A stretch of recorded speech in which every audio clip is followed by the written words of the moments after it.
Assalamualaikum warahmatullahi wabarakatuh.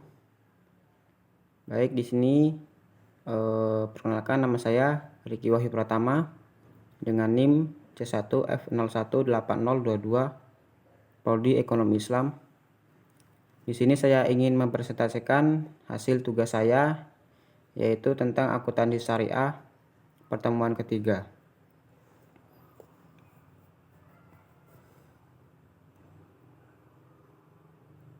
Adapun pembahasan yang akan saya bahas, yang pertama yaitu sumber hukum Islam. Sumber hukum Islam yaitu segala sesuatu yang melahirkan aturan yang mempunyai kekuatan yang bersifat mengikat.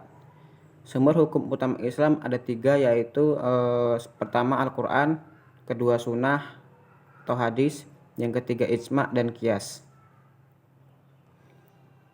Berikutnya jenis dan definisi sumber hukum Islam. Yang pertama yaitu Al-Quran. Al-Quran adalah sumber hukum pertama umat Islam yang berisi tentang akidah, ibadah, peringatan, kisah-kisah yang dijadikan acuan dan pedoman hidup bagi umat Islam, umat Nabi Muhammad SAW. Yang kedua, as-sunnah atau hadis. Sunnah atau hadis merupakan sumber ajaran Islam kedua setelah Al-Quran. Sunnah juga menempati posisi yang sangat penting dan strategis dalam kajian-kajian keislaman. Keberadaan dan kedudukan tidak diragukan lagi. Yang ketiga, ijma. Ijma adalah kesepakatan dan ketepatan hati untuk melaksanakan sesuatu. Ijma dilakukan untuk merumuskan suatu hukum yang tidak disebutkan secara khusus dalam Al-Quran dan hadis. Yang keempat, qiyas. Qiyas adalah mempersamakan hukum suatu masalah yang belum ada kedudukan hukumnya dengan masalah yang lama yang pernah karena ada alasan yang sama. Berikutnya, urutan pengambilan hukum Islam. Yang pertama berdasarkan Al-Quranul Karim, langsung berdasarkan hadis Rasulullah SAW. Yang terakhir melalui ijtihad kesepakatan ulama yang di dalamnya terdapat ijma dan qiyas. Mukjizat Al-Quran. Salah satu bukti mukjizat Al-Quran adalah kepribadian Nabi Muhammad SAW. Kenapa tidak? Manusia paling sempurna yang Allah ciptakan itu merupakan figur yang tak pernah sebanding dengan manusia manapun yang pernah ada. Fungsi dan peranan Al-Quran. Fungsi dan peran Al-Quran dalam kehidupan umat manusia sangat penting, yakni sebagai pedoman dan menjalani kehidupan Al-Quran sendiri.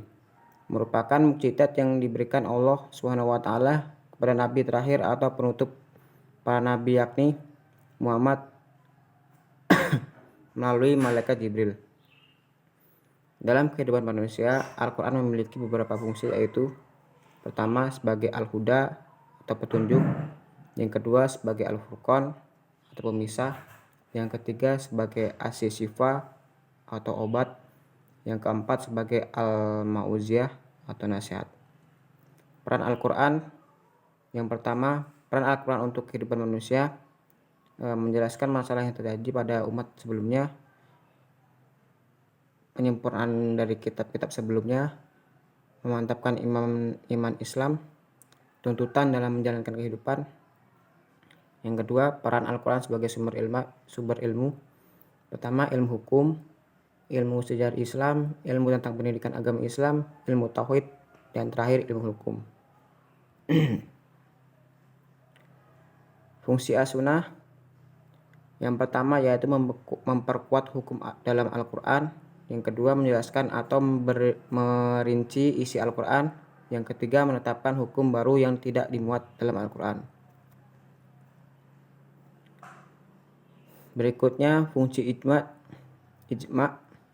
Fungsi ijma yaitu memiliki otoritas menentukan keputusan hakim benar atau salah. Pada dasarnya, ijma merupakan ulama memiliki pendapat tersendiri. Qiyas tidak dapat mencapai status hukum kecuali didukung oleh ijma. Fungsi ijma bersifat mandiri. Ijma memiliki andil besar bagi syariah dan menghapuskan pertimbangan nilai pribadi. Yang berikutnya fungsi kias. Kias adalah untuk menetapkan hukum suatu kejadian atau peristiwa yang tidak ada dasar naasnya dengan cara membandingkan suatu kejadian atau peristiwa yang telah ditetapkan hukumnya berdasarkan nas karena ada persamaan ilat antara kedua kejadian atau peristiwa tersebut. Fungsi kias berfungsi dan sangat berperan dalam mengungkapkan hukum peristiwa yang tak disebutkan dalam naas. Baik, terima kasih. Mungkin hanya itu yang dapat saya sampaikan. Lebih kurangnya mohon dimaafkan. Saya Airi. Wassalamualaikum warahmatullahi wabarakatuh.